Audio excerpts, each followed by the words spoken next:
കർത്താവിനെ ഒരു പ്രാവശ്യം കൂടെ നന്ദിയോടെ സ്തുതിക്കുന്നു. ഒരുമിച്ച് ദൈവസന്നിധിയിൽ വരുവാൻ കർത്താവ് തന്ന കരുണയ്ക്കായി കൃപയ്ക്കായി ദൈവത്തെ സ്തുതിച്ചു വാഴ്ത്തുന്നു. ഞാൻ ഫസ്റ്റ് സർവീസിന് ഒരു സീരീസ് ചില മാസങ്ങളായിട്ട് എടുത്തുകൊണ്ടിരിക്കുകയായിരുന്നു. ഏറെക്കുറെ ഒരു വർഷത്തിലധികമായി ഞാനിവിടെ സ്ഥിരം എടുത്തുകൊണ്ടിരിക്കുന്ന ഒരു വിഷയമാണ് ദൈവരാജ്യം, അല്ലെങ്കിൽ രണ്ട് സാമ്രാജ്യങ്ങൾ. ഈ ഭൂമിയിൽ ദൈവം സ്ഥാപിച്ച ഒരു ദൈവിക സാമ്രാജ്യമുണ്ട്. അതിനകത്ത് മുഴുപ്രപഞ്ചവും ഉൾക്കൊള്ളും. ഈ മുഴുപ്രപഞ്ചവും, ഈ പ്രപഞ്ചത്തിൽ വസിക്കുന്ന ദൂതന്മാർ മുതൽ സകലതിനെയും സൃഷ്ടിച്ചത് ദൈവമാണ്. അങ്ങനെ ദൈവമാണ് സകലത്തിൻ്റെയും യജമാനൻ. ആ രാജ്യത്വം ദൈവത്തിനുള്ളതാണ്. യഹോവ വാഴുന്നു എന്ന ബൈബിൾ പറയുന്ന വാഴുന്നു. വാഴുക എന്ന പദം ജീവിക്കുന്നു എന്നല്ല, അത് രാജ്യത്വത്തെ കുറിക്കുന്നതാ. യഹോവ വാഴുന്നു. രണ്ടാമതൊരു രാജ്യത്വം ഈ ഭൂമിയിൽ കൊണ്ടുവരുവാൻ, അല്ലെങ്കിൽ ഈ പ്രപഞ്ചത്തിൽ കൊണ്ടുവരുവാൻ ലൂസിഫർ എന്ന പൈശാചിക നേതാവ് താല്പര്യപ്പെട്ടു. യെശയ്യാവിൻ്റെ പുസ്തകം 14-ാം അധ്യായത്തിൻ്റെ 12-ാമത്തെ വാക്യത്തിൽ അവൻ പറഞ്ഞു, ഞാൻ സ്വർഗത്തിൽ കയറും, ഞാൻ ദൈവത്തോട് സമനാകും, ഞാൻ ഇരുന്ന് അരുളും. വാഴുക എന്നതിൻ്റെ വേറൊരു പദപ്രയോഗമാണ് ഇരുന്ന് അരുളും. ഞാനായിരിക്കും രാജാവ്. സാത്താൻ അവൻ്റെ കീഴിലൊരു രാജ്യത്വം സ്ഥാപിക്കുവാൻ ഇവിടെ ശ്രമിക്കുന്നു. ദൈവത്തിൻ്റെ രാജ്യത്വം ഇവിടെ നിലനിൽക്കുന്നു. ഇവ തമ്മിൽ എന്നും ഒരു യുദ്ധമുണ്ട്. എന്നും ഒരു യുദ്ധമുണ്ട്. കർത്താവ് പറഞ്ഞു, പിശാചിൻ്റെ പ്രവൃത്തികളെ അഴിക്കേണ്ടതിനാണ് മനുഷ്യപുത്രൻ പ്രത്യക്ഷനായത്. പിശാചിൻ്റെ പ്രവൃത്തികളെ അഴിക്കുകയാണ് ദൈവത്തിൻ്റെ ലക്ഷ്യം. പക്ഷേ പിശാചും വിടത്തില്ല. തെസ്സലോനിക്കർക്ക് എഴുതിയ 2-ാമത്തെ ലേഖനത്തിൻ്റെ 2-ാമത്തെ അധ്യായം പറഞ്ഞു, അവൻ സാത്താൻ ദേവാലയത്തിൽ ഇരുന്ന് ദൈവമെന്നോ ആരാധനാ വിഷയമെന്നോ പേരുള്ള സകലത്തിൻ്റെയും മീതെ തന്നെത്താൻ ഉയർത്തുന്ന എതിരാളിയായിരിക്കും. രാജ്യത്വം ദൈവത്തിനുള്ളതാണ്, വാഴുന്നത് ദൈവമാണ്. പക്ഷെ സാത്താൻ പറഞ്ഞ് അങ്ങനല്ല, ഞാൻ വാഴും. എവിടെ മുതൽ തുടങ്ങും? എല്ലായിടത്തും തുടങ്ങും. ഏറ്റവും ഒടുവിലത്തേതാണ് സഭ. സഭയ്ക്കകത്ത് ഞാൻ ദൈവമായി നടിച്ച്, ആദ്യമവൻ പറഞ്ഞാൽ സ്വർഗത്തിലായിരിക്കും, ഇവിടെ മുതൽ അവിടം വരെ ഞാൻ സഭയ്ക്കകത്തിരുന്ന് ദൈവമായി നടിച്ച് ദൈവമെന്നോ ആരാധനാ വിഷയമെന്നോ പേരുള്ള സകലത്തിൻ്റെയും മീതെ എന്നെ തന്നെ ഉയർത്തും. ഞാൻ വാഴും, അവൻ പറഞ്ഞു. എന്നെയും നിങ്ങളെയും കുറിച്ച് എടുത്തു പറഞ്ഞാൽ, ദൈവത്തിൻ്റെ നക്ഷത്രങ്ങൾക്ക് മീതെ ഞാൻ എൻ്റെ സിംഹാസനം വെക്കും എന്നവൻ പറഞ്ഞു. യെശയ്യാവിൻ്റെ പുസ്തകം 14-ാം അധ്യായത്തിൻ്റെ 12-ാമത്തെ വാക്യത്തിലാണത്. ഞാൻ ദൈവത്തിൻ്റെ നക്ഷത്രങ്ങൾക്ക് മീതെ എൻ്റെ സിംഹാസനം വെക്കും. ദൈവത്തിൻ്റെ നക്ഷത്രങ്ങളെന്ന് പറയുന്നത് എൻ്റെയും നിങ്ങളുടെയും കാര്യമാണ്. അവൻ നമ്മുടെ എല്ലാം മീതെ അവൻ്റെ ഒരു ചെങ്കോൽ, അവൻ്റെ ഒരു രാജ്യത്വം കൊണ്ടുവരുവാൻ അവൻ ആഗ്രഹിക്കും. നമ്മൾ സാധാരണ പറയുന്നുണ്ട്, ഇന്ന മനുഷ്യൻ നല്ലയാളാണ്, എനിക്ക് നന്നായിട്ടറിയാം, ഒരു ചെറിയ പെശയുണ്ടെന്നുള്ളതേ ഉള്ളൂ, ഇച്ചിരി പണമോഹിയ ആണ്ട് കിടക്കുന്നു, പിശാചിൻ്റെ സിംഹാസനം അവൻ്റെ മേലുണ്ട്. ഇന്നിടത്തെ മോള് ഒരു നല്ല മോളാണ്, എനിക്ക് നന്നായിട്ടറിയാം, ഒരു ചെറിയ ബലഹീനത ആ കൊച്ചിനുണ്ട്, വേണ്ടാത്ത പിള്ളേരോടൊക്കെ വർത്താനം പറയും, മതി, ഒരു സിംഹാസനം എൻ്റെ മേലിലുണ്ട്. ഇങ്ങനെ ദൈവത്തിൻ്റെ നക്ഷത്രങ്ങൾക്ക് മീതെ തൻ്റെ സിംഹാസനം വെക്കുവാൻ സാത്താൻ എന്നും നിൽക്കുക. പക്ഷെ ദൈവം ആഗ്രഹിക്കുന്നത് നമ്മൾ അവനെ മറിച്ചിട്ട് അവൻ്റെ സിംഹാസനം തകർത്ത് ദൈവസിംഹാസനം സ്ഥാപിക്കണം. ഇതാണ് ദൈവം നമ്മെക്കുറിച്ച് താല്പര്യപ്പെടുന്നത്. ഈ പ്രസ്താവന പിതാവായ ദൈവം ആദിയിൽ ഏദനിൽ വെച്ച് പറഞ്ഞു. ഏദനിൽ വെച്ച് പിതാവായ ദൈവം പറഞ്ഞു, സ്ത്രീയുടെ സന്തതി സർപ്പത്തിൻ്റെ തല തകർക്കും. അതൊരു വരുംകാല പ്രോജക്റ്റാണ്. നീണ്ട വർഷങ്ങൾ കൊണ്ട് നടക്കേണ്ട ഒരു ദൈവിക പ്രോജക്റ്റാണ്. സ്ത്രീയുടെ സന്തതി സർപ്പത്തിൻ്റെ തല തകർക്കും. പക്ഷേ അത് നടക്കണമെങ്കിൽ ഒത്തിരി വർഷങ്ങൾ വേണം. ദൈവത്തിൻ്റെ വാഗ്ദത്തങ്ങൾ വളരെ വലുതായതുകൊണ്ട് നമ്മുടെ പലരുടെയും വാഗ്ദത്തങ്ങൾ പോലെ അല്ല. അത് കാലങ്ങൾ കൊണ്ടേ നിർവഹിക്കപ്പെടത്തുള്ളൂ. അതിനു മുമ്പേ നിർവഹിക്കാൻ ഒക്കത്തില്ല. എന്നെ നാളെ ദൈവം, നിങ്ങളാരെങ്കിലും എന്നെ വിളിച്ച് എൻ്റെ വീട്ടിലോട്ട് വാ, ഞാനൊരു 10,000 രൂപ തരാമെന്ന് പറഞ്ഞാൽ ഞാൻ നിങ്ങളുടെ വീട്ടിൽ വരുന്ന ഉടനെ നിങ്ങൾ തന്നെന്ന് വരും. കാര്യം 10,000 രൂപ തരാൻ നിങ്ങളുടെ കയ്യിൽ ഉണ്ട്, തരാൻ നിങ്ങൾക്ക് മനസ്സുണ്ട്. എന്നെ വിളിച്ചു, ഞാൻ വന്നതുകൊണ്ട് എൻ്റെ തന്നതാണ്. പക്ഷെ നിങ്ങളൊരു മഹാരാജാവാണെന്നിരിക്കട്ടെ, എന്നോട് പറഞ്ഞു, ഞാൻ നിൻ്റെ വീടിനെ പൊന്നുകൊണ്ട് നിറയ്ക്കാം, നിൻ്റെ വീട് നിറച്ച് പൊന്നു തരാം എന്ന് പറഞ്ഞെന്നിരിക്കട്ടെ. എനിക്ക് വീടില്ല സാറേ, എനിക്ക് വീടില്ല. അപ്പം ഞാൻ വന്നാൽ ആദ്യം മഹാരാജാവ് നോക്കുന്നത് എനിക്കൊരു സ്ഥലം വാങ്ങിക്കുക, 2 എനിക്കൊരു വീട് പണിയുക, 3 എനിക്ക് പൊന്ന് തരിക. ഇനി പൊന്ന് തന്നാൽ അത് വെച്ചേക്കാനുള്ള സ്റ്റോറൊക്കെ വേണ്ടേ? അതെല്ലാം ഉണ്ടാക്കുക. പൊന്ന് തരുമ്പോഴത്തേക്ക് എങ്ങനെയായാലും 1 വർഷം എടുക്കും, ഒരു ദിവസം കൊണ്ട് ഒക്കുകയില്ല. 10,000 രൂപ തരാൻ നിങ്ങളാരെങ്കിലും എന്നെ വിളിച്ചാൽ അതൊരു ചെറിയ വാഗ്ദത്വമാണ്, ഒറ്റ മിനിറ്റ് കൊണ്ട് ചെയ്യാം. വീട് നിറച്ച് പൊന്ന് തരുമെന്ന് എന്നോട് പറഞ്ഞാൽ വീടില്ലാത്ത എനിക്ക് വസ്തു വാങ്ങി വീട് കെട്ടി പൊന്ന് കൊണ്ടുവരണമെന്നുണ്ടെങ്കിൽ സമയമെടുക്കും. വാഗ്ദത്തത്തിൻ്റെ വലിപ്പം പോലെ സമയവും മാറിക്കൊണ്ടിരിക്കും. ദൈവം ഒരിക്കൽ അബ്രഹാമിനെ വിളിച്ചേച്ച് പറഞ്ഞു, ഞാൻ നിന്നെ ഒരു വലിയ ജാതിയാക്കാം. പക്ഷേ അദ്ദേഹത്തിന് ഒരു കുഞ്ഞെങ്കിലും ജനിച്ചിട്ട് വേണ്ട ജാതിയാകാൻ, പിന്നെ അവർക്ക് മക്കളുണ്ടാകണ്ടേ. ഇതെല്ലാം കൂടെ നടന്നു വന്നപ്പോഴത്തേക്ക് ഏതാണ്ട് 400 വർഷം എടുത്തു. കാരണം വാഗ്ദത്തം വലുതാണ്. ഇതുപോലെ ഒരു വലിയ വാഗ്ദത്തം നടത്തണമെങ്കിൽ കുറച്ച് ദിവസം കൊണ്ടൊക്കത്തില്ല. ദൈവം ഏദനിൽ വെച്ച് വിളിച്ചു പറഞ്ഞു, ഞാൻ സർപ്പത്തിൻ്റെ തല തകർക്കും. പക്ഷെ അത് നടക്കണമെങ്കിൽ അതിന് തക്കവണ്ണം സമയവും കൂടെ എടുക്കും. ഈ സമയത്തിനകത്ത് ഒരുപാട് പേര് രംഗപ്രവേശനം ചെയ്യണം. ഇവരെല്ലാം കൂടെ ചേർന്നെങ്കിൽ മാത്രമേ ഈ വാഗ്ദത്തം നടക്കത്തുള്ളൂ. ദൈവം അബ്രഹാമിനോട് പറഞ്ഞു, ഉദാഹരണത്തിന് ദൈവം അബ്രഹാമിനോട് പറഞ്ഞു, ഞാൻ നിന്നെ വലിയ ജാതിയാക്കും. ആദ്യം അബ്രഹാമിനൊരു കുഞ്ഞ് ജനിക്കണ്ടേ, അതിനൊരു ഭാര്യ വേണ്ടേ. അങ്ങനെ സാറായിൽ നിന്ന് അബ്രഹാമിന് ഒരു ഇസഹാക്ക് ജനിച്ചു. ഒരു മോനെ കൊണ്ടല്ലല്ലോ ജാതിയാക്കാമെന്ന് പറഞ്ഞപ്പോൾ ഒത്തിരി പേര് വേണ്ടേ. അപ്പോൾ ഇസഹാക്കിന് കല്യാണം കഴിക്കണ്ടേ. അടുത്തൊരു പെൺകുഞ്ഞിനെ കെട്ടി, അദ്ദേഹം വിവാഹം കഴിച്ചു. 2 പിള്ളേരുണ്ടായി, അവർക്ക് പിള്ളേരുണ്ടായി. സന്തതികൾ വർദ്ധിച്ചു വന്നപ്പോഴത്തേക്ക് വാഗ്ദത്തം വലുതാകയാൽ ഏതാണ്ട് 400-500 വർഷങ്ങളെടുത്തു, അതിൽ കൂടുതലെടുത്തു. സ്ത്രീയുടെ സന്തതി സർപ്പത്തിൻ്റെ തല തകർക്കുമെന്ന് പറഞ്ഞത് ഇതിനേക്കാൾ വലിയ വാഗ്ദത്തം. ഇത് പൂർത്തീകരിച്ച് വരണമെങ്കിൽ സമയമെടുക്കും. അനേക കണ്ണികളെ ചേർത്ത് മാത്രമേ ഈ കാര്യം നടത്താനൊക്കത്തുള്ളൂ. അനേക കണ്ണികൾ ചേരണം. ഇന്ന് ദൈവത്തിനുള്ള ഏറ്റവും പ്രധാന വാഗ്ദത്തം, ഞാൻ എൻ്റെ സഭയെ പണിയും, പാതാള ഗോപുരങ്ങൾ അതിനെ ജയിക്കത്തില്ല. ഞാൻ എൻ്റെ സഭയെ പണിയും, പാതാള ഗോപുരങ്ങൾ അതിനെ ജയിക്കത്തില്ല. ഈ വലിയ വാഗ്ദത്തം നടക്കണമെങ്കിൽ അതിനകത്ത് ഒരുപാട് ചെറിയ ഘടകങ്ങൾ വേണം. ഒന്ന്, ഒരു 12 അപ്പസ്തോലന്മാർ വേണ്ടേ, അതുകൊണ്ടല്ലേ ഒക്കൂ. അതുകൊണ്ട് 12 പേരെ തിരഞ്ഞെടുത്തു. 2, അവരിൽ നിന്ന് അടുത്ത തലമുറ അപ്പസ്തോലന്മാർ എഴുന്നേക്കണ്ടേ, വേണം, എഴുന്നേൽപ്പിച്ചു. വന്ന് ഞാനും നിങ്ങളും വരെ, നമ്മളെല്ലാം ഈ കണ്ണിൽ ഉൾപ്പെടുന്നതാണ്. ഞാനും നിങ്ങളും വരെ ഈ കണ്ണിലുണ്ട്. ഇതിനിടയ്ക്ക് എല്ലാ വാഗ്ദത്തത്തിനും എല്ലാ കൽപ്പനയ്ക്കും എതിരെ ഒരു ശത്രുവുണ്ട്. ഞാൻ ഈ കഴിഞ്ഞ 1 വർഷമായിട്ട് എടുത്തുകൊണ്ടിരിക്കുന്ന കാര്യങ്ങളുടെ രത്നച്ചുരുക്കം ചുരുങ്ങിയ മിനിറ്റ് കൊണ്ട് നിങ്ങളുടെ മുമ്പിലോട്ട് വെക്കുക. ഈ വാഗ്ദത്തത്തിന് വിരോധമായ ഒരു ശത്രുവുണ്ട്. അത് ചെയ്യുന്നത് ഓരോ കണ്ണികളെ ബലഹീനമാക്കുക. ഞാൻ കഴിഞ്ഞ ഒരു പ്രാവശ്യം, എനിക്ക് വന്ന് സെക്കൻഡ് സർവീസിനാണെന്ന് തോന്നുന്നു, പറഞ്ഞതായിരുന്നു, ഒരു വലിയ ചെയിനിൻ്റെ ഏറ്റവും വലിയ ബലമെന്ന് പറയുന്നത് അതിൻ്റെ കണ്ണികളിലെ ബലം കുറഞ്ഞ കണ്ണിയാണ്. അത് എളുപ്പം മനസ്സിലാകുകയില്ല. ഒരു വലിയ ചെയിനിൻ്റെ, ഒരു വലിയ ചങ്ങലയുടെ തൊടലിൻ്റെ ഏറ്റവും കൂടിയ ബലം എന്ന് പറയുന്നത് അതിലെ ഏറ്റവും ബലഹീനമായ കണ്ണിയുടെ ബലമാണ്. കണ്ട, അവിടെ നമുക്കൊരു കഥകുണ്ട്. ആ റൂമിൽ നിന്ന് ഇങ്ങോട്ട് കയറുന്നതിനിടയ്ക്കുള്ളൊരു കഥക. ആ കഥക് തുറന്നിടണം. അതിനുവേണ്ടി അത് തുറന്ന് കിടക്കത്തക്കവണ്ണം അവിടെ ഒരു ചെയിനുണ്ട്. ആ ചെയിൻ കൊണ്ടാണ് ഇത് പിടിച്ച് കെട്ടിയിടുന്നത്. സത്യമായിട്ട് അവിടെ ഉണ്ട്. എനിക്ക് തോന്നുന്നു ആ ചെയിനിന് എങ്ങനെയായാലും 50 കിലോഗ്രാം വെയിറ്റ് എടുക്കാം. 50 കിലോഗ്രാം വെയിറ്റ് എങ്ങനെയായാലും എടുക്കാം. കാര്യം ആഫ്റ്റർ ഓൾ ഒരു കൊച്ചു ഇരുമ്പ് കൊണ്ടുള്ള ചങ്ങലയല്ലേ, 50 കിലോ എങ്ങനെയായാലും അത് തൂക്കിയിടാം. പക്ഷേ ആ കഥകെ കാറ്റടിച്ചപ്പോൾ ചെയിൻ അങ്ങ് പൊട്ടിപ്പോയി. ഇന്ന് പ്ലാസ്റ്റിക് കൊണ്ട് കെട്ടിയിട്ടിരിക്കുകയായിരുന്നു, ചെയിൻ പൊട്ടിപ്പോയതുകൊണ്ട്. അതെന്താ പൊട്ടാൻ കാരണമെന്നറിയാമോ? അതിനകത്ത് ഒരു കണ്ണി കേടുള്ളതായിരുന്നു. ആ കേടുള്ള കണ്ണി കാറ്റടിച്ചപ്പോൾ അതങ്ങ് പൊട്ടിപ്പോയി. കാര്യം അത് പൊട്ടിയിരുന്ന ഒരു കണ്ണിയാണ്. ദൈവത്തിന് ഒരു നീണ്ട ചെയിനുണ്ട്. ഈ ചെയിനിൻ്റെ അന്ത്യത്തിൽ വരുമ്പോൾ ഒത്തിരി തലമുറകൾ, ഒത്തിരി ആളുകൾ, ഒത്തിരി കാര്യങ്ങൾ ഇതിൻ്റെ അന്ത്യത്തിൽ വരുമ്പോഴാണ് കാര്യം സാധിക്കുന്നത്. ഇതിന് ഇടയ്ക്കത്തെ ഞാനെന്ന് പറയുന്ന കണ്ണിയായിരിക്കാം ഏറ്റവും ബലഹീനം. അങ്ങനെയാണെങ്കിൽ ആകപ്പാടെ എന്തും വേണ്ടി ലോഡ് ഈ ചെയിനിൽ എടുക്കാം. നിങ്ങൾക്ക് ഇച്ചിരി കൂടെ മനസ്സിലാകുന്ന ഭാഷ ഞാൻ പറയാം. കഴിഞ്ഞ പ്രാവശ്യം ഉപയോഗിച്ച അതേ ഉദാഹരണം. 100 കിലോഗ്രാം വെയിറ്റ് തൂക്കാവുന്ന ഒരു ചങ്ങല ഞാൻ കടയിൽ നിന്ന് വാങ്ങിച്ചു. 100 കിലോഗ്രാം വെയിറ്റ് തൂക്കാവുന്ന ഒരു ചങ്ങല ഞാൻ കടയിൽ നിന്ന് വാങ്ങിച്ചു.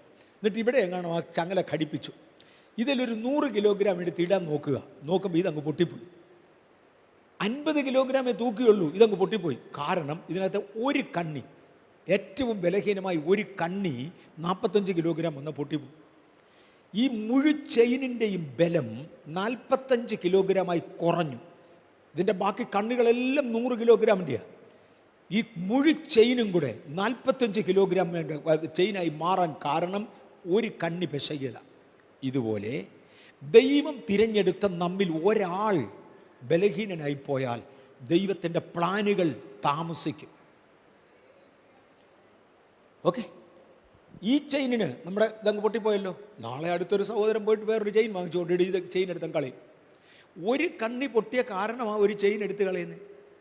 ഒരു കണ്ണി പൊട്ടിയ കാരണമാണ്. അല്ലെങ്കിൽ ഇച്ചിരി കൂടെ വിലപ്പിടിപ്പുള്ളതായിരുന്നെങ്കിൽ, ഇതിപ്പോൾ ആരും കണ്ണി മാറാനൊന്നും പോകുന്നില്ല. ചെയിൻ എല്ലാം കൂടെ വന്നാൽ ഇത്ര വിലയുള്ളൂ, 10 രൂപ ആയിരിക്കും, അത്രേ ഉള്ളൂ. അത് ചെയിൻ മൊത്തം അങ്ങ് മാറ്റും.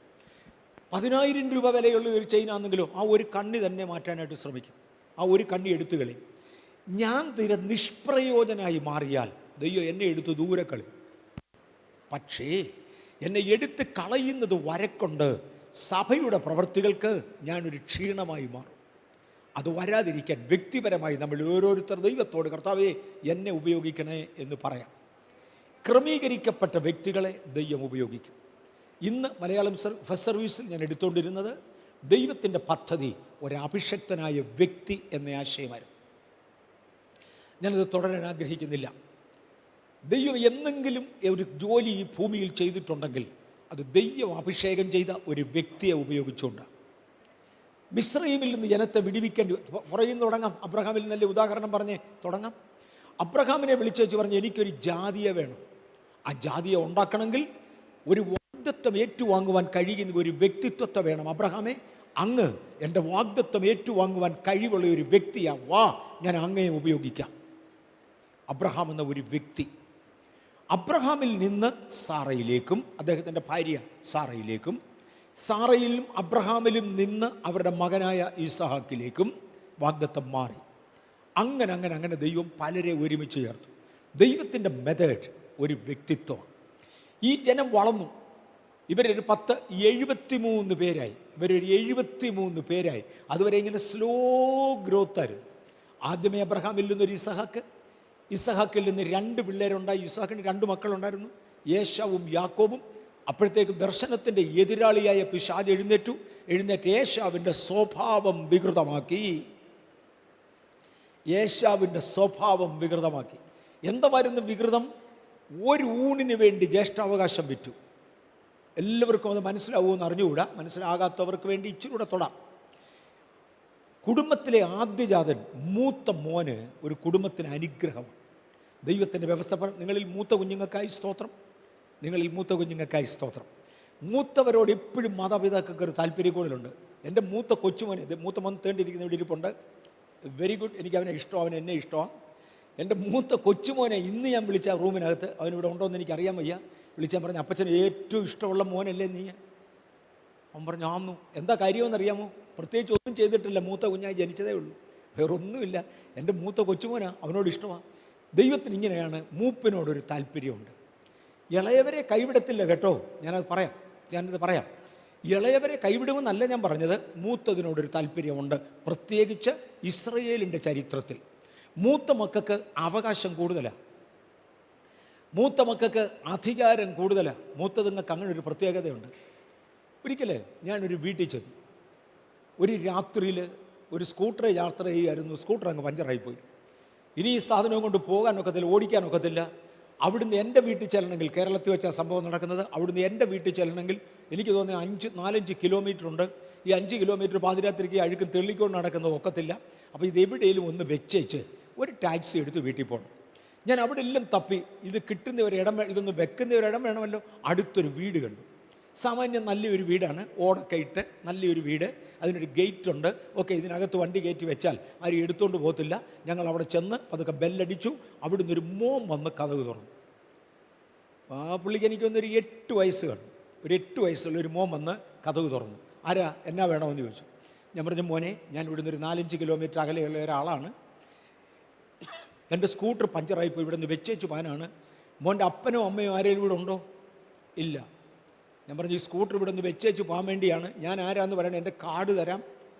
നിൻ്റെ അപ്പനും അമ്മയൊക്കെ വന്നാൽ അറിയുന്നതായിരിക്കും, നാട്ടുകാരല്ലേ, അറിയും. ഇവൻ എടുത്ത പോലെ എന്നോട് പറയുക, അമ്മമ്മ ഇവിടെ ഉണ്ട്, ഞാൻ ചോദിച്ചേച്ച് പറയാം, വണ്ടി ഒന്ന് വെച്ചോട്ടെ എന്ന്. തേണ്ടറ ഒരു പെങ്കൊച്ചിറങ്ങി വരുന്നു, അവനേക്കാൾ 1 വയസ്സ് മൂത്തതായിരിക്കും. അവിടുത്തെ അമ്മമ്മ അതാ, പക്ഷെ അവക്കാണ് അധികാരം. യവനാണ് ആണ്. എനിക്കൊന്ന് അമ്മമ്മയേക്കാൾ 1 ചാണൂട് ഇവന് പൊക്കക്കൂടലുണ്ട്, നല്ല വണ്ണമാണ്. അമ്മമ്മ ഇവനൊന്ന് തട്ടിയാൽ താഴെ പോകുന്നതേ ഉള്ളൂ. പക്ഷേ അമ്മാമ്മയെ വിളിച്ചുകൊണ്ട് വന്നു. ഞാൻ അമ്മാമ്മയോട് ചോദിച്ചപ്പം അമ്മാമ്മ മോൻ്റെ മുഖത്തോട് നോക്കുന്നു. ഞാൻ പറഞ്ഞു, ഒരു കുഴപ്പമില്ല, അതിൻ്റെ ഈ കാർഡ് അങ്ങോട്ട് വെച്ചോ, നിൻ്റെ അപ്പനും അമ്മയും വരുമ്പോൾ ഈ ആൾ ഇവിടെ കൊണ്ട് വണ്ടി വെച്ച് വെച്ച് പോയി ഒന്ന് പറഞ്ഞേക്കണം. അപ്പനെ അറിയുന്നതാന്നോ? ഞാൻ പറഞ്ഞു, ആന്നടാ ആന്നു. ഏതാ ഇവിടുത്തെ ആണെന്നറിയാം, അത്രേ ഉള്ളൂ. ഞാൻ ആ വണ്ടി അവിടെ വെച്ചു പോയി. മൂത്തതിന് അതിൻ്റെ സ്ഥാനമുണ്ട്. ദൈവം മൂത്ത സ്ഥാനം കൊടുത്തത് ഏശാവിനാണ്. യാക്കോബിൻ്റെ ചേട്ടൻ ഏശാവ്, ഇസഹാക്കിൻ്റെ മോന. ഒരു ദിവസം ഏശാവ്, യാക്കോബിനാണെങ്കിൽ മൂത്ത മോൻ്റെ സ്ഥാനം കിട്ടണമെന്ന് ഭയങ്കര ആശയാണ്. അവന് കിട്ടിയില്ല. മൂത്ത മോനാകണം. അങ്ങനെ ആയിരുന്നേ കുടുംബത്തിൻ്റെ അധികാരം എനിക്കാന്ന് ഇങ്ങനെ ഇവൻ്റെ അകത്ത് കിടന്ന് തിളയ്ക്കുക. ഈ പരുവത്തിനാണ് ഇവൻ ഒരു ദിവസം നല്ല ചുമന്ന പായസമൊക്കെ ഉണ്ടാക്കി കുടിച്ചുകൊണ്ടിരിക്കുമ്പോൾ മൂത്ത ചേട്ടൻ കയറി വരുന്നേ. അവനാണ് വിശന്ന് കയറി വരികയാണ്. ഈ ഇളയവനോട് പറയണം, നിൻ്റെ കയ്യിലിരിക്കുന്ന പായസം നല്ല പായസമാണല്ലോ, എനിക്ക് തരാമോ? ഞാൻ തണ്ട ചാകാൻ തുടങ്ങുന്നു. അപ്പം അനിയൻ പറഞ്ഞു, ചാകുന്നതിന് മുമ്പേ എൻ്റെ പായസം കുടിച്ചു, നീ ഏതായാലും ചാകാൻ തുടങ്ങുകയല്ലേ, അപ്പം നിൻ്റെ ജ്യേഷ്ഠ സ്ഥാനം എനിക്കിഞ്ഞ് തരണം. വിൽക്കാൻ റെഡിയാണോ? നീ ഏതായാലും ചാകാൻ പോകും. പിന്നെ അനിയനായിട്ടെങ്കിലും ജീവിച്ചിരിക്കുന്നത് നല്ലതല്ലേ, നിൻ്റെ ജ്യേഷ്ഠസ്ഥാനം എനിക്കിഞ്ഞ് തരാം. അവൻ പറഞ്ഞ്, ജ്യേഷ്ഠസ്ഥാനം കൊണ്ട് എന്നെ എടുക്കാനാണ്, കൊണ്ടുപോടാ, എനിക്ക് വലുത പായസം. ഒരു ഊണിന് ജ്യേഷ്ഠാവകാശം വിറ്റ അധമനെന്നാണ് ഇവനെ വിളിക്കുന്നത്. പിശാചുണ്ട് പോരാടാൻ. ദർശനം കൊണ്ടു നടക്കേണ്ട മകനാണ് ഏശാവ്. പക്ഷേ ഇവൻ്റെ കയ്യിൽ നിന്നത് തട്ടിപ്പറിക്കുവാൻ പിശാച് പുറകെ കൂടി ഒരു ഊണിന് വേണ്ടി ഇവൻ ജ്യേഷ്ഠാവകാശം വിറ്റു. യാക്കോബ് ഏറ്റെടുത്തു. ഇതുവരെ വന്ന വളർച്ചയുടെ പകുതി അങ്ങ് പോയി, ബാക്കി പകുതി യാക്കോബിനെ കിട്ടി. യാക്കോബിന് 12 പിള്ളേരുണ്ടായി. ഒരു വളർച്ച നടക്കാൻ പോവാ. യാക്കോബിന് 12 മക്കളുണ്ടായി. അതിൽ ഒരുത്തൻ്റെ പേര് ജോസഫ് എന്നായിരുന്നു. ജോസഫ് വളർന്നപ്പോൾ ദൈവം പറഞ്ഞു, നീ കുടുംബത്തിലെ താണവനാ, 11ാമത്തെ മോനാ. 12 മക്കളായിരുന്നു യാക്കോബില്, അതിന് 11ാമത്തെ പുള്ളിയാ ജോസഫ്.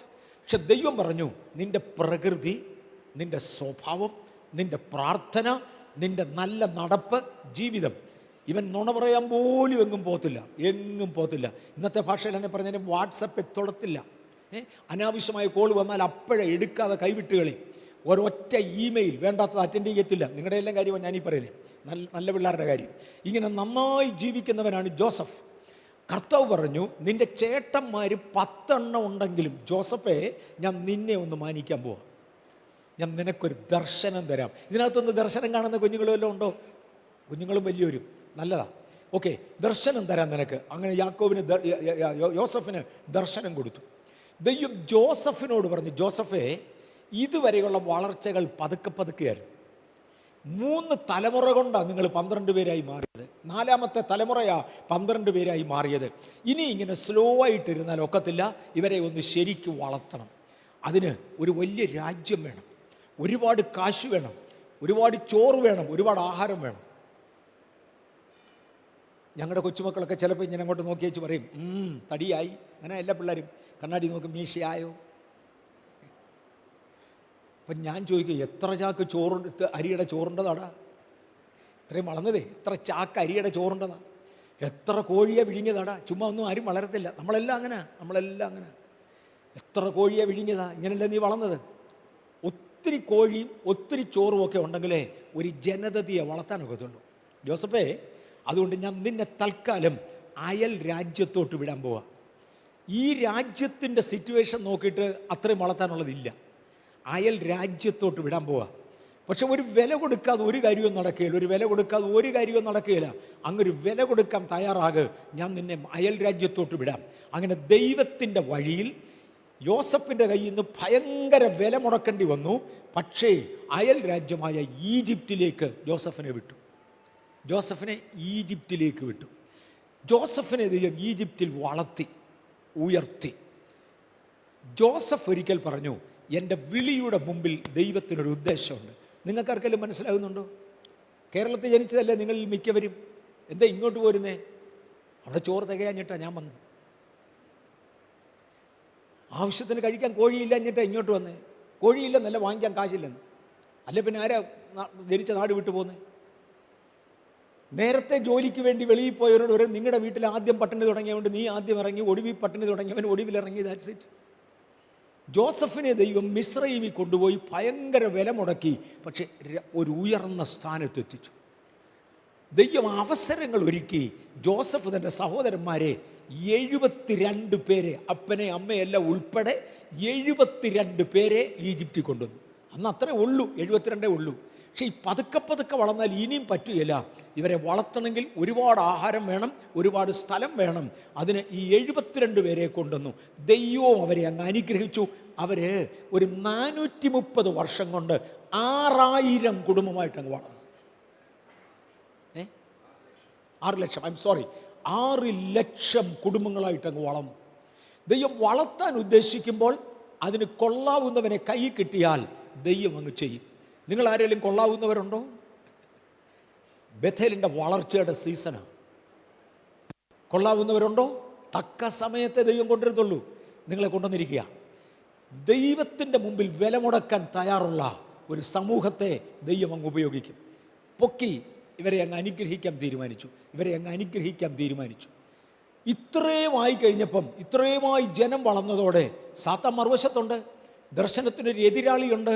അവനവിടുത്തെ രാജാവിൻ്റെ മനസ്സിൽ പറഞ്ഞു, എടാ എങ്ങാണ്ട് രാജ്യക്കാരാണ് ഇത്രയും പേര് വന്നിരിക്കുന്നത്, ഇവരെ പിടിച്ച് അടിമകളാക്കടാ, നിൻ്റെ പണി ചെയ്യിക്കടാന്ന് പറഞ്ഞു. അയാൾ ഇത്രയും പേരെ പിടിച്ച് അടിമകളാക്കി. ഒരു രാജാവിൻ്റെ കയ്യിൽ നിന്ന് വിടുവിക്കാവുന്നവരാരും ജോസഫിൻ്റെ കൊച്ചുമക്കളിലില്ല. ആ പരുവത്തിലാണ് ദൈവം ഒരു മോശെ തിരഞ്ഞെടുത്തത്. പറഞ്ഞു, മോശെ, ഞാൻ നിൻ്റെ കൂടെ വരാം. എൻ്റെ മെത്തേഡിൽ ഒന്ന്, ഞാൻ തന്നെ കൂടെ അങ്ങ് ഇറങ്ങി ചെല്ലുക, ഞാൻ തന്നെ അങ്ങ് കൂടെ നിൽക്കുക. നിങ്ങൾ ചിലരുടെ കൂടെ ദൈവം നിൽക്കും കേട്ടോ, ഞാൻ തന്നെ ഇറങ്ങി വരാം. അങ്ങനെ മോശയുടെ കൂടെ ദൈവം തന്നെ ഇറങ്ങി നിന്നു. ദൈവം വന്ന സകല ദൈവദൂതന്മാരും ഉണ്ട്. കർണാടക സ്റ്റേറ്റിൻ്റെ ചീഫ് മിനിസ്റ്റർ 2013 നമ്മുടെ ചർച്ചിലൊന്ന് വന്നായിരുന്നു. ഇവിടുത്തെ ചീഫ് മിനിസ്റ്റർ 2013 നമ്മുടെ ചർച്ചിലൊന്ന് വന്നായിരുന്നു. എൻ്റെ പൊന്നെ, കാണണമായിരുന്നു സന്നാഹങ്ങൾ. മണം പിടിക്കുന്ന പട്ടികൾ എത്ര എണ്ണം. ഇവിടെ എങ്ങാനും ആരെങ്കിലും ബോംബ് കൊണ്ടുവന്നിട്ടുണ്ടോ, ആരെങ്കിലും തോക്കുമായിട്ട് വരുന്നുണ്ടോ നോക്കാൻ.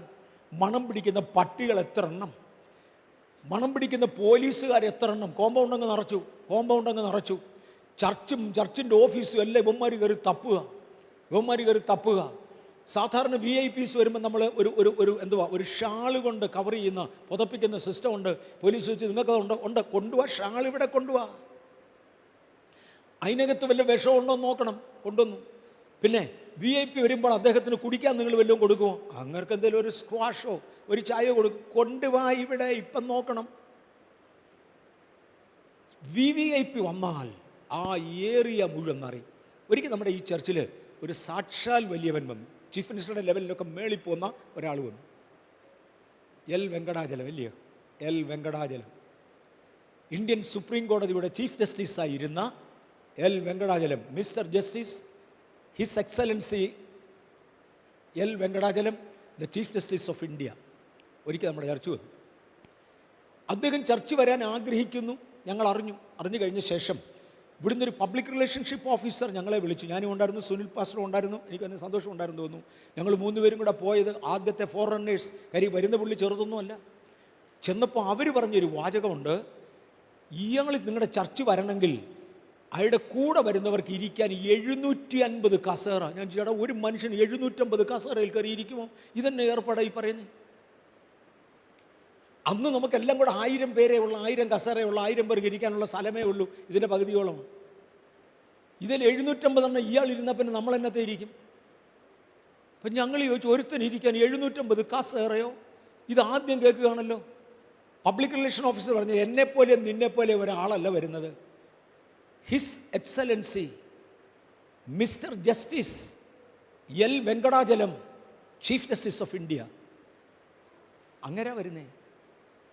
സെക്യൂരിറ്റി ഗാർഡ്, തെക്കേ ഇന്ത്യയിലുള്ള മന്ത്രിമാർ, തെക്കേ ഇന്ത്യയിലുള്ള മറ്റ് ഓഫീസേഴ്സ്, ഇവരെല്ലാം വരും. ന്യൂസ് ലോബിക്ക് തന്നെ 750 കസേര വേണം. ന്യൂസ് ഏജൻസി വരും, അവർക്ക് തന്നെ 750 കസേര വേണം. നമ്മളതെല്ലാം ഒത്തിരി ചുരുക്കി അവിടെ ചെയ്തത്. കാര്യം ഇതൊന്നും നമ്മളെ കൊണ്ട് ഒക്കുകയില്ലാത്തതുകൊണ്ട് ഒരുപാട് ചുരുക്കിയാണ് ചെയ്തത്. വലിയവനായ ഒരു ദൈവം ഇങ്ങോട്ട് ഇറങ്ങിയാൽ സൈന്യങ്ങൾ ദൂതന്മാരാ, 1000 10,000 നമ്മൾ ഈ ചെറിയ കാര്യം കണ്ടതാ ഞാൻ ഇങ്ങോട്ട് പറയുന്നത്. ദൈവം ഒരുത്തൻ്റെ അടുക്ക വന്ന് തോളത്ത് തട്ടി സോട്രാ ഞാൻ നിന്നെ നോക്കിക്കോളാമെന്ന് പറഞ്ഞാൽ കോടി ദൂതന്മാരാണ് നിങ്ങളുടെ വട്ടം. മനസ്സിലാകുന്നുണ്ടോ? ദൈവം ഇങ്ങനെ നോക്കിക്കൊണ്ടിരിക്കുക, ആരുണ്ടെന്ന് നന്നാക്കി എടുക്കാൻ. ഒരു ജോസഫുണ്ട്. ജോസഫേ വാ, ഞാൻ നിന്നെ മിസ്രൈമിൽ കൊണ്ടുപോകാം. ജോസഫിൻ്റെ കൂടെ ദൈവം ഇരുന്നു. ഉറപ്പാന്നോ? അങ്ങനെ ബൈബിളിൽ എഴുതിയിരിക്കുന്നത്. ജോസഫിനെ ഒരു അടിമയായിട്ടാണ് മിസ്രൈമിൽ കൊണ്ടുപോകുന്നത്, അടിമയായിട്ട്. അത് മനുഷ്യൻ നോക്കുമ്പോഴാണ്, ദൈവം നോക്കുമ്പം VIP. ഒരു വലിയ പ്രോജക്റ്റിന് വേണ്ടി കൊണ്ടുവന്നിരിക്കുന്ന മഹാനായ മനുഷ്യനാണ് ഈ വന്ന് നിൽക്കുന്നത്. ഈ യജമാനനായിരുന്ന ഇയാളെ അടിമയായിട്ടാണ് കൊണ്ടുവന്ന്. ഇയാളുടെ യജമാനനായിരുന്ന പൊത്തിഫേർ വലിയ മനുഷ്യനാണ്. അദ്ദേഹം വന്നേച്ച് പറഞ്ഞത്, പൊത്തിഫേർ എന്ന് പറയുന്നത് ഫറോ രാജാവിൻ്റെ അളിയനാണ്. അന്നത്തെ രാജാവിൻ്റെ പെങ്ങടെ ഭർത്താവോ അങ്ങനെയണ്ട, അളിയന അങ്ങനെ കേട്ടിട്ടുള്ളത്. ഇതാ പൊത്തിഫേർ. ഇയാൾ പറയുകയാണ്, യഹോവ ഇവൻ്റെ കൂടെ ഉണ്ടടാ, യഹോവ ഇവൻ്റെ കൂടെ ഉണ്ട്. നമ്മിൽ ചിലർക്ക് അറിയാമോ നമ്മുടെ കൂടെ ദൈവം ഉണ്ടെന്ന്? അങ്ങേര് പറയാനുള്ള കാരണം ഇവൻ തൊടുന്നതെല്ലാം നടക്കുക സാധിക്കുന്നു, ഇവൻ തൊടുന്നതെല്ലാം സാധിക്കുന്നു. അതുകൊണ്ട് യഹോവ ഇവൻ്റെ കൂടെ ഉണ്ട്. ചിലപ്പം ദൈവം നമ്മുടെ കൂടെ നിൽക്കും. സിലോണിൽ നിന്ന് ഒരു പാസ്റ്റർ ഉണ്ടായിരുന്നു. അദ്ദേഹത്തിൻ്റെ പേര് ഇതുമായിരുന്നു. സിലോണിലെ അസംബ്ലീസ് കോഡിൻ്റെ സൂപ്രണ്ടായിരുന്ന, അസംബ്ലീസ് കോഡിൻ്റെ അവിടുത്തെ സൂപ്രണ്ടായിരുന്നു. അദ്ദേഹം ഇന്നില്ല, മരിച്ചുപോയി. ഒരു പാസ്റ്റർ ഉണ്ടായിരുന്നു, പേര് വിട്ടുപോയി, സോറി, നല്ലൊരു പേരായിരുന്നു. അദ്ദേഹം ഒരിക്കൽ പറഞ്ഞ ഒരു കാര്യം എനിക്ക് ഓർമ്മയുണ്ട്. അദ്ദേഹത്തിൻ്റെ ചർച്ച്, സിലോണിലാണ് അദ്ദേഹത്തിൻ്റെ ചർച്ച്. അവിടെ തമിഴരും സിംഗളക്കാരുമായിട്ട് ഭയങ്കര ബഹളമാണ്. തമിഴരുടെ ചർച്ചിനകത്ത് സിംഗളക്കാർ കയറുകയില്ല, സിംഗളക്കാരുടെ അതിനകത്ത് മറ്റൊരു കയറുകയില്ല. അങ്ങോട്ടും ഇങ്ങോട്ടും തല്ലും കൊല്ലും, ഭയങ്കര ശൈലമാണ്. ഇയാളാണ് സിംഗള വിഭാഗത്തിൻ്റെ പാസ്റ്റർ, സിംഗള വിഭാഗത്തിൻ്റെ പാസ്റ്റർ. അന്ന് തമിഴർ ഇയാളോട് പറഞ്ഞു, തമിഴർ ഇയാളെ വിളിച്ചേച്ച് പറഞ്ഞു, ഇന്ന് നിങ്ങളുടെ ചർച്ചിൽ കയറരുത്. അതും അസംബ്ലീസ് കോഡുകാരനെ, ഇയാളും അസംബ്ലീസ് കോഡാണ്. ഇന്ന് നിങ്ങളുടെ ചർച്ചിന് തീ വെക്കും, അതുകൊണ്ട് ആരാധിക്കാൻ പോകരുത്, തീ വെക്കും ചർച്ചിന് എന്ന് പറഞ്ഞാൽ ഇപ്പം ചർച്ചിൽ പോകാതിരിക്കാൻ ഒക്കുമോ? അദ്ദേഹം വന്നു. തേണ്ട ഉപദ്രവിക്കാൻ വന്നവർ ഒരു ഉന്തുവണ്ടിയിൽ ഒരു വണ്ടി നിറച്ച്, നിങ്ങൾ കണ്ടിട്ടുണ്ടായിരിക്കും, ഈ മണ്ണെണ്ണ വിൽക്കുന്ന വീപ്പ, വലിയ വീപ്പ, ഈ 200 ലിറ്ററിൻ്റെ വലിയ വീപ്പ ഒരു ഉന്തുവണ്ടിയിലാക്കി അതിനകത്ത് മണ്ണെണ്ണയൊക്കെ വെച്ചുകൊണ്ട് ആളുകൾ വരുന്നത് കാണും. ഇതുപോലെ 200 ലിറ്ററിൻ്റെ ഒരു വലിയ വീപ്പയ്ക്കകത്ത് പെട്രോളുമായിട്ടാണ് ഇവരിങ്ങോട്ട് വരുന്നത്, പെട്രോൾ ഒഴിച്ച് കത്തിക്കാൻ. ഒരു വെളിയിലോട്ട് വന്നു, വാതുക്കൽ ഒരു ബഹളം കേട്ടു. നോക്കുമ്പോൾ 200 ലിറ്ററിൻ്റെ വീപ്പ നിറച്ച് മണ്ണെണ്ണയുമായി, പെട്രോളുമായി ഉന്തുവണ്ടിയിൽ ഇവർ വന്നിരിക്കുക. കോൾട്ടൻ വിക്രമാദിത്യൻ, ഇദ്ദേഹത്തിൻ്റെ പേര് കോൾട്ടൻ വിക്രമാദിത്യൻ എന്നാണ്. കോൾട്ടൻ വിക്രമാദിത്യൻ വെളിയിലോട്ട് നോക്കുമ്പോൾ തേണ്ട നിൽക്കുന്നു, കത്തിക്കാൻ വരിക. അദ്ദേഹം സഹോദരന്മാരോട് പറഞ്ഞു, സഹോദരന്മാരെ, ജീവനെ നമുക്കങ്ങ് വിടാം, നമ്മൾ ചാകാം, നമുക്കെല്ലാം കൂടെ അങ്ങ് പ്രാർത്ഥിക്കാം. നമ്മൾ പ്രാർത്ഥിച്ചുകൊണ്ടിരിക്കുമ്പോൾ അങ്ങ് ചാകട്ടെ, അല്ലാതെ ചാകുന്നതിനേക്കാൾ നല്ല പ്രാർത്ഥിച്ചുകൊണ്ടിരിക്കുമ്പം ചാകുക. അതുകൊണ്ട് പ്രാർത്ഥിച്ചുകൊണ്ടിരിക്കുമ്പം ചാകാം. എല്ലാവരും എഴുന്നേറ്റ് നിന്ന് കണ്ണടച്ചൊരു പാട്ടുപാടി ദൈവത്തെ ധ്യാനിച്ചങ്ങ് പാടാം. പാടിക്കൊണ്ടിരിക്കുമ്പോൾ കത്തിക്കട്ടെ. അങ്ങനെ എഴുന്നേറ്റ് നിന്ന് പാടി. പാട്ട് തീർന്നിട്ടും കത്തിക്കുന്നില്ല. കണ്ണ് തുറക്കാൻ ഒരു പേടി. പാട്ട് 2ാമത് പാടി, 3ാമത് പാടി, പാടി അണച്ചിട്ടും ആരും കത്തിക്കുന്നില്ല. അപ്പോൾ കണ്ണൊക്കെ തുറന്ന് നോക്കിയപ്പോൾ അവിടെയെങ്ങും ആരുമില്ല, അവരെല്ലാം പണ്ടേ സ്ഥലം വിട്ടു. ഇവർ ചുമ്മാ കണ്ണടച്ച് പാട്ട് പാടുക. എന്താ അവർ പോയെന്നറിയത്തില്ല. കോൾട്ടനും ഇറങ്ങിപ്പോയി.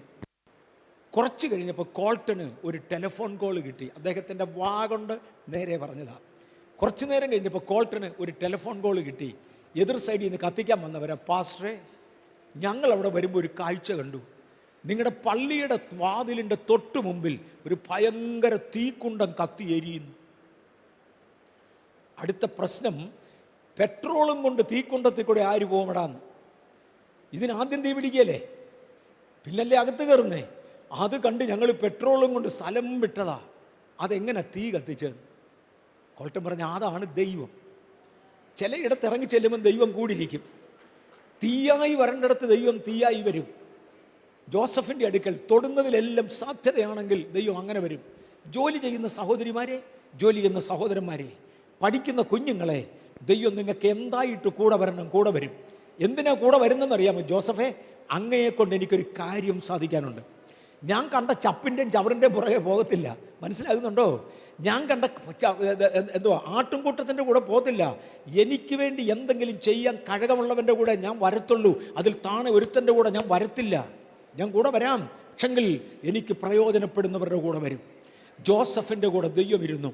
ജോസഫ് തൻ്റെ സമൂഹത്തിൽപ്പെട്ട അപ്പനെയും അമ്മയും ഉൾപ്പെടെ 72 പേരെ കൊണ്ടുവന്നു. ജോസഫ് നേരത്തെ വന്നു. അങ്ങനെ 73 പേര് ചേർന്ന് ദൈവത്തിന് അടിമപ്പെട്ടു.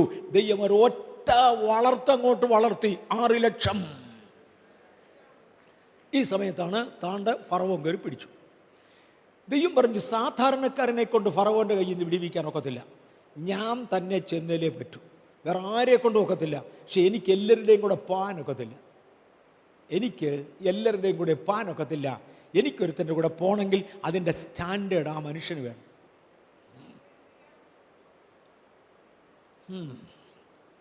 ഞാൻ എങ്ങോട്ടേലുമൊക്കെ യാത്ര ചെയ്യുമ്പോൾ എൻ്റെ കൂടെ ആര് വന്നാലും ഞാനവരെ കൊണ്ടുപോകുമായിരുന്നു. ഞാനൊരു മോട്ടോർ സൈക്കിളായിരുന്നു ഇവിടെ ആരംഭത്തിൽ ഉപയോഗിച്ചിരുന്നത്. ഇവിടെ വന്ന കാലം നീണ്ട വർഷങ്ങൾ. അപ്പോൾ അത് ഓടിക്കാൻ എനിക്ക് അറിയാമോ എന്നറിയാൻ വയ്യ. ഒന്നറിയായിരുന്നു. അന്ന് ആരോഗ്യമുണ്ടായിരുന്നു, ഓടിച്ചിരുന്നു. അപ്പോൾ എവിടെയെങ്കിലും പോകുമ്പോൾ എൻ്റെ കൂടെ ആര് വന്നാലും ഞാൻ അവരെ കൊണ്ടുപോകും. എനിക്കൊരു തത്വം ഉണ്ടായിരുന്നു കേട്ടോ. ഞാൻ ഒറ്റയ്ക്ക് പോയാൽ കാവലിന് ഒരു ദൂതനോടുണ്ട്. അതറിയാമോ? നിങ്ങൾ രക്ഷിക്കപ്പെട്ട ദൈവമക്കളാണെങ്കിൽ ആരാധനയ്ക്ക് വന്നാൽ നമ്മളല്ലേ, നമ്മുടെ എല്ലാം കൂടെ ഓരോ ദൂതന്മാരുണ്ട് കാവലിന്. മോട്ടോർ സൈക്കിളിൽ ഒരു സീറ്റ് ചുമ്മാതെ കിടക്കുക, പുറകിലത്തെ സീറ്റ്. ഒരുത്തനോട് ഇരുന്നാൽ 2 ദൂതന്മാർ കാണും. അതിനാ വിളിക്കുന്നത്. ആരെങ്കിലും പോകുന്നുണ്ടെന്ന് പറഞ്ഞാൽ ഇതിലോട്ട് ഇരുന്നോളാൻ പറയും. ഞാൻ കൊണ്ടുപോകുമായിരുന്നു. ഒരു ദിവസം സുനിൽ പാസ്റ്റർ എന്നെ വിളിച്ച്, പാസ്റ്റർ ഡാഡി ഈ കണ്ടവനെയെല്ലാം വണ്ടിയെ കയറ്റരുത്. അതിന് ഒരു ദൂതം വരാനല്ലേ കൊണ്ടുപോകുന്നത്, കയറ്റരുത്. കണ്ടവനെയെല്ലാം വണ്ടിയെ കയറ്റരുത്. ഡാഡിയുടെ കൂടെ ഇന്ന ആൾ കഴിഞ്ഞ ആഴ്ചയിൽ യശവന്തപുരത്തൂടെ പോയി. നിങ്ങളൊരാളിനോട് സംസാരിച്ചോ? ആ വീട്ടിൽ ഈ പുറകിലത്തെ പുള്ളി ചെന്നിരിക്കുന്നു കാശ് കടം ചോദിക്കാൻ, MA വർഗീസിൻ്റെ പേരിൽ. പറ, അയോഗ്യനെ കൊണ്ടുപോകല്ല്. അവൻ്റെ കൂടെ കൂട്ടുകൂടാൻ ഒക്കുകയില്ല. ദൈവവും ഇത് തന്നെയാണ് ടൈപ്പ്. കർത്താവ് പറഞ്ഞു, എനിക്കൊന്ന് പോകണമെങ്കിൽ എനിക്ക് കൊള്ളാവുന്നവനെ വേണം.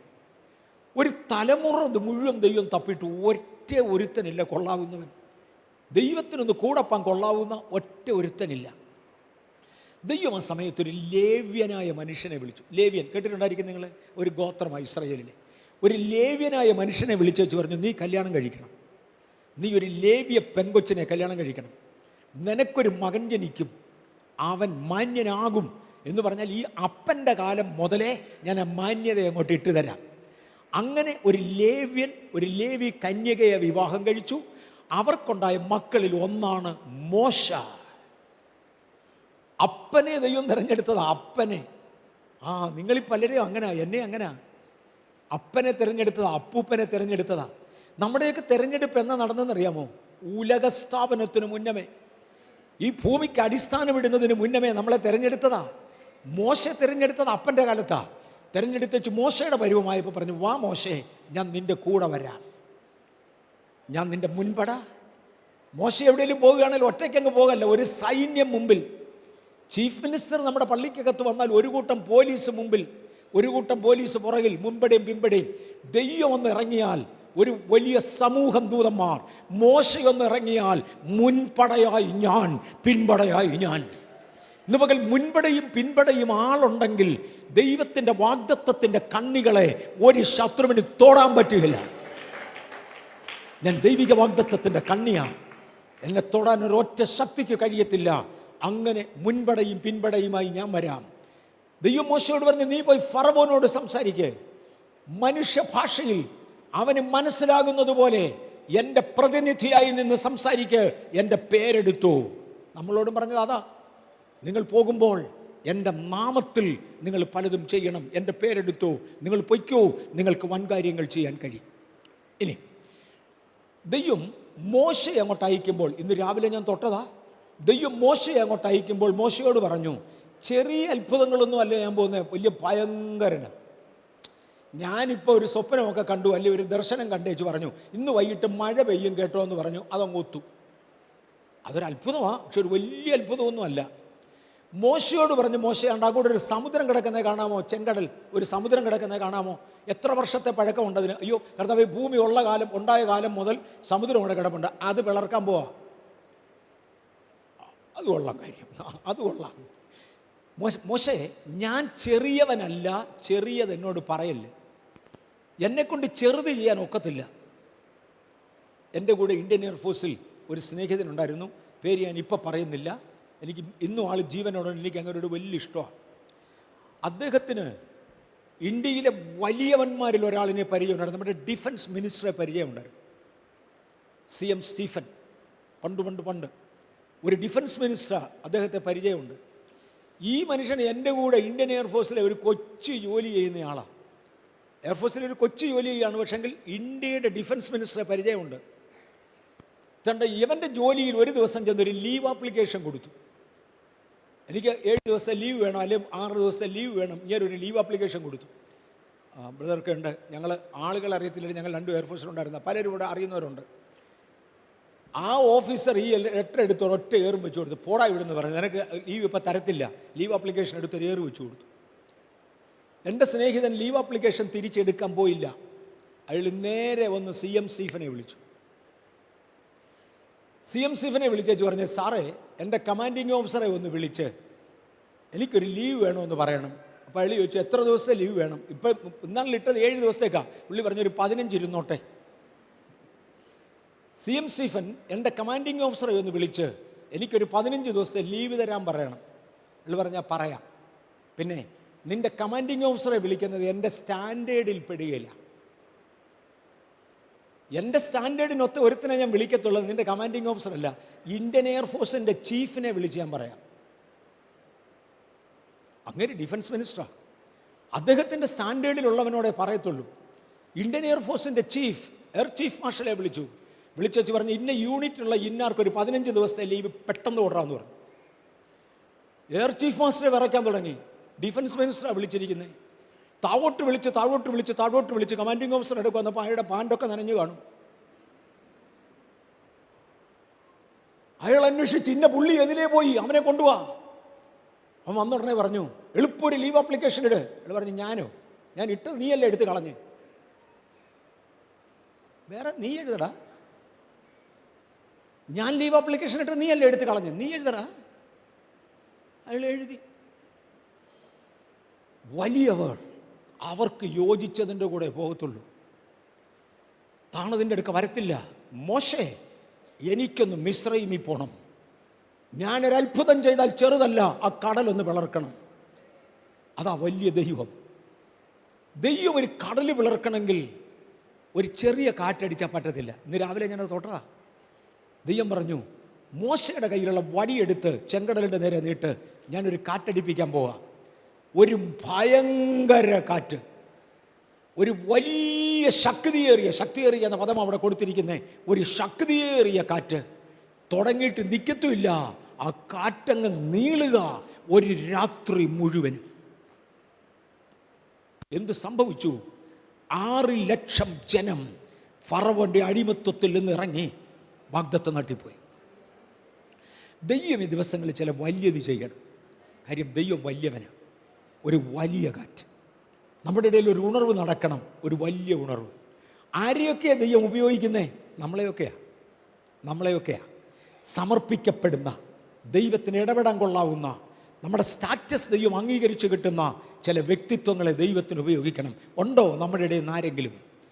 ബൈബിൾ പറയുന്നത് തങ്കൽ ഏകാഗ്രചിത്തരായവർക്ക് വേണ്ടി തന്നെത്താൻ ബലവാനെന്ന് കാണിക്കേണ്ടതിന് ദൈവത്തിൻ്റെ കണ്ണ് ഈ ഭൂമിയിലൊക്കെയും ഊടാടി സഞ്ചരിക്കുക. ദൈവത്തിൻ്റെ കണ്ണിവിടെ എല്ലാം ഊടാടി സഞ്ചരിക്കുക. ഒരിക്കൽ ഇസ്രായേലിൻ്റെ നടുവിലൂടെ ഊടാടി സഞ്ചരിച്ചിട്ട് കൊള്ളാവുന്ന ഒരെണ്ണമില്ല. അന്നാണ് പറഞ്ഞത്, ഒരു ലേവ്യനെ വിളിച്ചേച്ച് നീ പോയി കല്യാണം കഴിക്ക്, നിനക്കൊരു കുഞ്ഞുണ്ടാകട്ടെ, അടുത്ത തലമുറയിൽ നന്നായി വരും. പക്ഷെ ഇന്ന് ക്രിസ്തുവിൻ്റെ മക്കളായി ജനിച്ച നാം ദൈവത്തിന് പ്രയോജനപ്പെടുവാൻ നമ്മിൽ ചിലരെ കൊള്ളാമെന്ന് കാണട്ടെ. ദൈവം ഒരു കാറ്റടിപ്പിച്ചാൽ അതൊരു കൊടുങ്കാറ്റ, അത് ഉടനെ എങ്ങ് നിൽക്കത്തില്ല, രാത്രി മുഴുവനും നിന്നടിച്ചു. നമ്മുടെ ഉപവാസ പ്രാർത്ഥന തുടങ്ങാൻ പോകാം 40 ദിവസത്തേക്ക്. ഞാൻ ഈ കഴിഞ്ഞ ദിവസം ഇരുന്ന് കണക്കുമൊക്കെ നോക്കിയേച്ച് ചർച്ച് കമ്മിറ്റിയോടും പ്രധാനപ്പെട്ട ഇവിടുത്തെ എൽഡേഴ്സിനോടും ഞാൻ പറഞ്ഞു, 30ാമത്തെ ആനുവൽ ഫാസ്റ്റിംഗ്, 30ാമത്തെ. ഇന്ന് മുതൽ ഉപവാസ പ്രാർത്ഥനയെക്കുറിച്ച് എഴുതുന്ന സകല ഡോക്യുമെൻറ്റിലും ഇത് കാണണം. 2019 ഉപവാസ പ്രാർത്ഥനയെന്നല്ല, സഭയുടെ 30ാമത്തെ ആനുവൽ ഫാസ്റ്റിംഗ്. മനസ്സിലായോ? കഴിഞ്ഞ 29 വർഷം ദൈവം നമ്മുടെ മേൽ ഡിപ്പോസിറ്റ് ചെയ്തിരിക്കുക. കഴിഞ്ഞ 29 വർഷമായി ഒരു ഉണർവിൻ്റെ കാറ്റടിച്ചുകൊണ്ടിരിക്കുക. ഇത് സമുദ്രത്തെ പിളർക്കണം. ഇത് സമുദ്രത്തെ പിളർക്കണം. 40 ദിവസം ഉപവാസ പ്രാർത്ഥന നടക്കാൻ പോവാ. കഴിവുള്ള മുഴുവൻ പേരും അറ്റൻഡ് ചെയ്യാൻ ശ്രമിച്ചു, ഒരു ഭയങ്കര പ്രതീക്ഷയോടെ.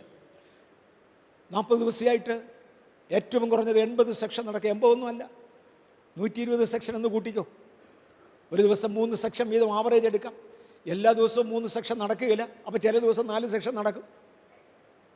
120 കൂട്ടിക്കോ. നടക്കും. നിങ്ങൾ നോക്കൂ, നടക്കും. പണ്ടിവിടെ ചരിത്രം ഇളക്കിയ ഒരു ഫാസ്റ്റിംഗ് പ്രയർ നടന്നു.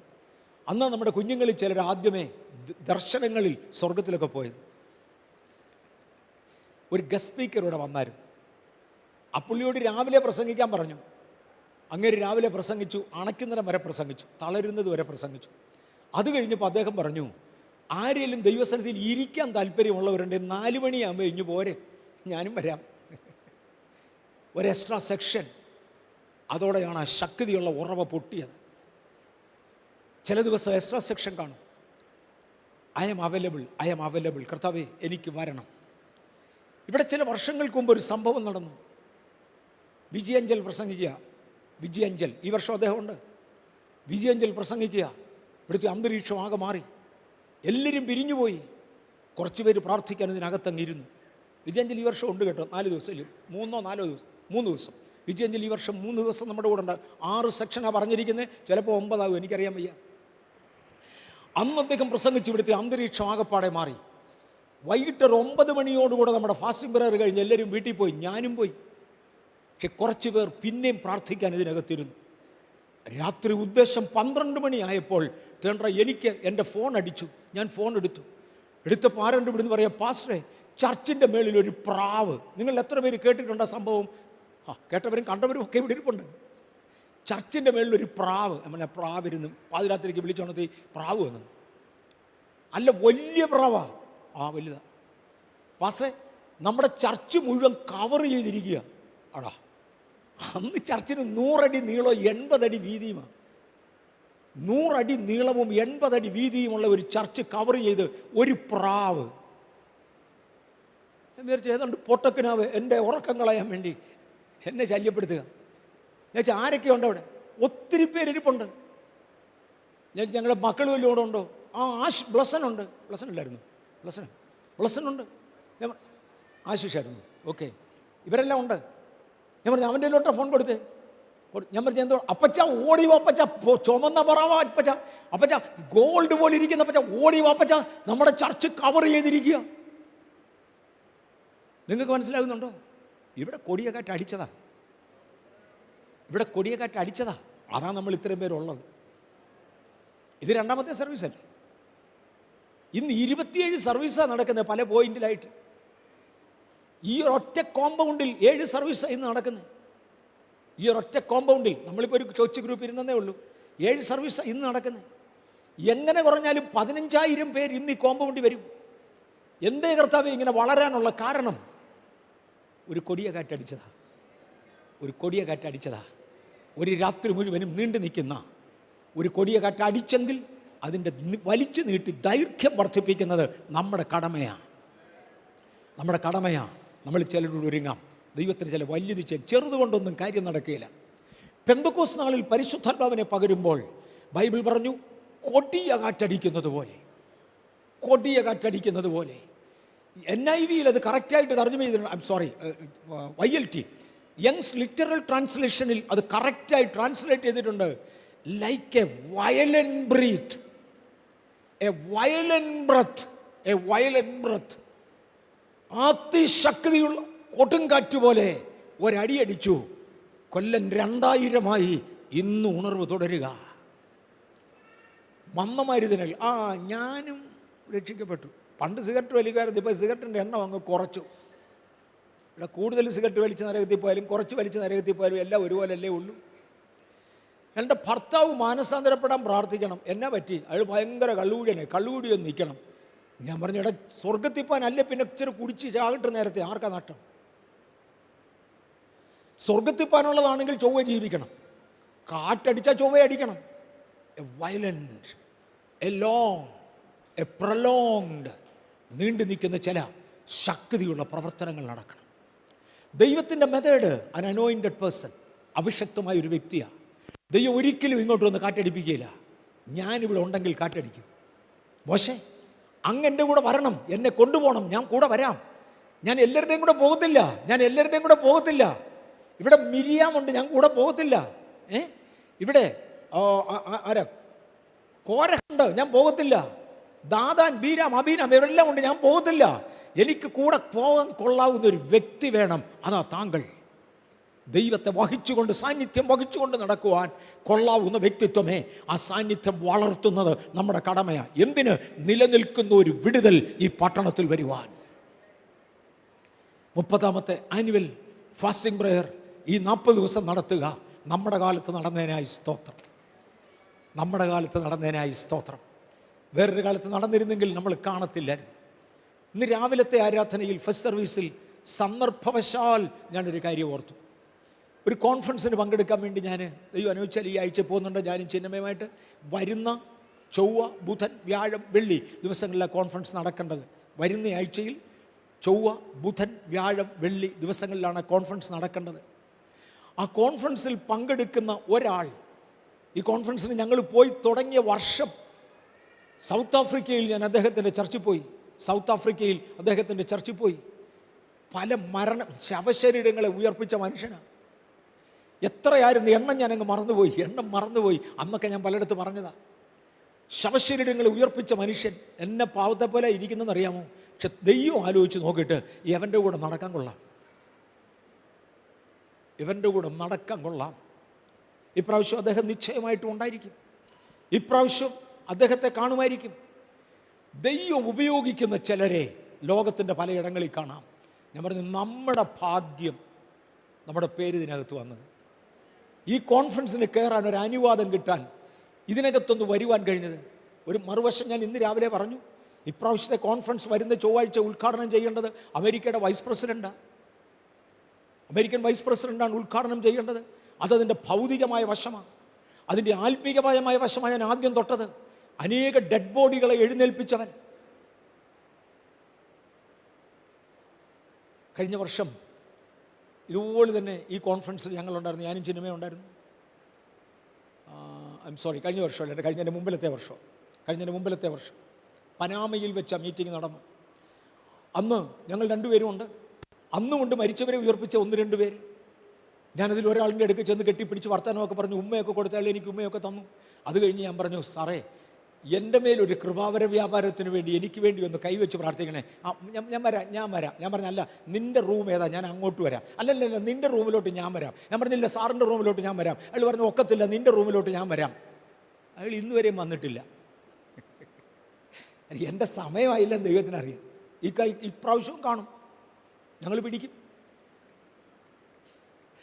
അയാൾ വരുമോയെന്ന് എനിക്കറിയത്തില്ല, പ്രാർത്ഥിക്കുമോയെന്ന് എനിക്കറിയത്തില്ല. നിങ്ങൾ ചിലരൊന്ന് പ്രാർത്ഥിക്കുക, കർത്താവേ, ആളുകളെ ഉപയോഗിക്കുന്നവരെ ദൈവം ഇവിടെ തന്നാൽ ഞങ്ങൾക്കൊന്ന് വേണം. മോനെ, 1 മിനിറ്റ് ഒന്ന് ഓഫ് ചെയ്തേ. ഒറ്റ minute. Listeners please excuse me.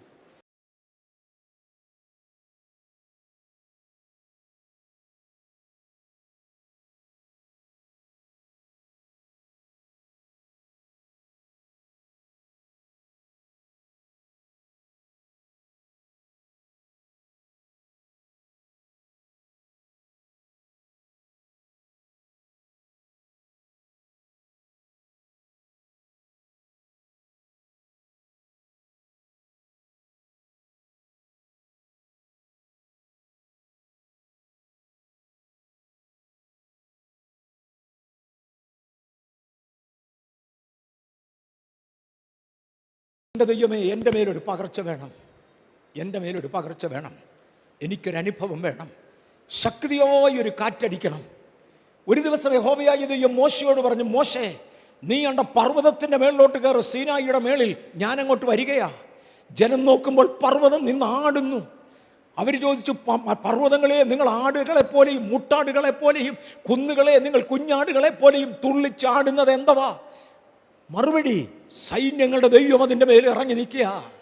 മോശയോട് പറഞ്ഞു, ഇവിടെ ഇരി മോശേ, ഇവിടെ ഇരി, എനിക്കെൻ്റെ സാന്നിധ്യം അങ്ങയുടെ മേൽ പകരുവാനുണ്ട്. ഒന്ന് കയറിയേച്ചുവാനൊക്കത്തല്ല, ഇരി ഒരു 40 ദിവസം. മോശ 40 ദിവസം പർവ്വതത്തിൻ്റെ മുകളിലിരുന്നു. പർവ്വതം കത്തുന്നത് പോലെ തൻ്റെ മീതെ കത്തി നിൽക്കുകയാണ്. ഒടുവിലെ യഹോവയായ ദൈവം ഇറങ്ങി വന്ന് തൻ്റെ വിരലുകൾ കൊണ്ട് 10 കൽപ്പനകൾ എഴുതി കൊടുത്തു, കൊണ്ടുപോകും. A mighty presence, a heavy presence, a long presence, ഇത് നമ്മുടെ മേൽ വേണം. ഇതുണ്ടെങ്കിലേ ഒരു ഉണർവ് കണ്ടിന്യൂ ചെയ്യാനൊക്കത്തുള്ളൂ. ഇല്ല, സഭായോഗം കഴിഞ്ഞ് ഞാൻ അങ്ങോട്ട് നന്നായി ജീവിക്കണം എന്നുള്ള തീരുമാനത്തിലാണ് പോയി. വീട്ടിൽ ചെന്നപ്പോൾ അതങ്ങ് മറന്നും പോയി. പലർക്കും പറ്റുന്ന, ചിലർക്കൊരു ചൊവ്വാഴ്ച വരെയൊക്കെ കാണുക ചെയ്തി, അതോടെ തീർന്നു. അപ്പുറത്തൂടെ ഒരു കൊള്ളാവുന്ന പെണ്ണ് പോയി, അവൻ്റെ പരിപാടി കഴിഞ്ഞു. ഇഞ്ഞപ്പുറത്തൂടെ ഒരു എഴുന്നേക്കാൻ കൊള്ളാവുന്ന ആ കൊച്ചൻ പോകുന്നത് കണ്ടു, പെണ്ണിൻ്റെ പരിപാടി തീർന്നു. തീരുമാനവും തീർന്നു, ഉപവാസവും തീർന്നു. അല്ലെ ഒരു 100 രൂപ നോട്ട് കണ്ട് മോട്ടിക്കണമെന്നൊരു തോന്നൽ, തീരുമാനം മൊത്തം പോയി. എടാ, ബീഡിക്കുറ്റിയുടെ പുറകെ പോകുന്നവനുണ്ട്. പിന്നെ ബീഡിക്കുറ്റി. കർത്താവേ, നിലനിൽക്കുന്ന ഒരു ഉണർവ്, നിലനിൽക്കുന്ന ഒരു ദൈവ സാന്നിധ്യം എൻ്റെ മേൽ വരണമേ. ഞാൻ അതിൽ നിന്ന് മാറാതെ നിർത്തണേ. ഇന്ന് പകൽ ദൈവത്തോടൊന്ന് പറയാം, ഈ ദിവസങ്ങളിൽ നമുക്കത് പ്രാപിക്കാം. അടുത്ത 5 ആഴ്ച ഞാനിവിടെ കാണത്തില്ല, അതുകൊണ്ട് എഴുന്നേറ്റ് നിൽക്കാൻ എന്നോട് പറഞ്ഞു. ഞാൻ എഴുന്നേറ്റ് നിന്നു. കർത്താവിനെ ഏൽപ്പിച്ച ആലോചന രാവിലെ പറഞ്ഞതിൻ്റെ ശേഷമുള്ളത്, അല്ലെ അതിൻ്റെ ഒരു ഭാഗം നിങ്ങളുമായി പങ്കുവെക്കുവാൻ കർത്താവ് കൃപ തന്നു. ഇന്ന് പകൽ ദൈവസന്നിധിയിൽ ഒന്ന് താണു പറയാം, കർത്താവേ, ഐ റീസറണ്ടർ, എന്നെ ഒന്ന് ഉപയോഗിക്കണേ. എനിക്ക് ദൈവത്തെങ്കിൽ എന്ന് വേണം. കർത്താവേ, അങ്ങയുടെ കുഞ്ഞുങ്ങളെ ഞാൻ ദൈവകരങ്ങളിലേക്ക് ഏൽപ്പിക്കുന്നു. തിരുസന്നിധിയിൽ സറണ്ടർ ചെയ്യുന്ന ഓരോരുത്തരെയും അങ്ങ് മാനിക്കണേ. അടിയനെ തൃക്കരങ്ങളിൽ തരുന്നു. അത്ഭുതങ്ങൾ തീർന്നു പോയിട്ടില്ല, വീര്യപ്രവർത്തികൾ നിന്നു പോയിട്ടില്ല, ഇന്നും അങ്ങ് പ്രവർത്തിക്കുന്നുവെന്ന് പറയുവാൻ ഞങ്ങൾക്ക് തരുന്ന കൃപയ്ക്കായി സ്തോത്രം. നാളത്തെ തലമുറ അടിയങ്ങളെക്കുറിച്ച് പറയുവാൻ, ഞങ്ങളുടെ സഹോദരവർഗം ഞങ്ങളിൽ ദൈവകൃപ കാണുവാൻ കർത്താവ് ഞങ്ങൾക്ക് കൃപ തരണമേ. അത് യേശുവിൻ്റെ നാമത്തിൽ തന്നെ. ദൈവം നിങ്ങളെ അനുഗ്രഹിക്കട്ടെ.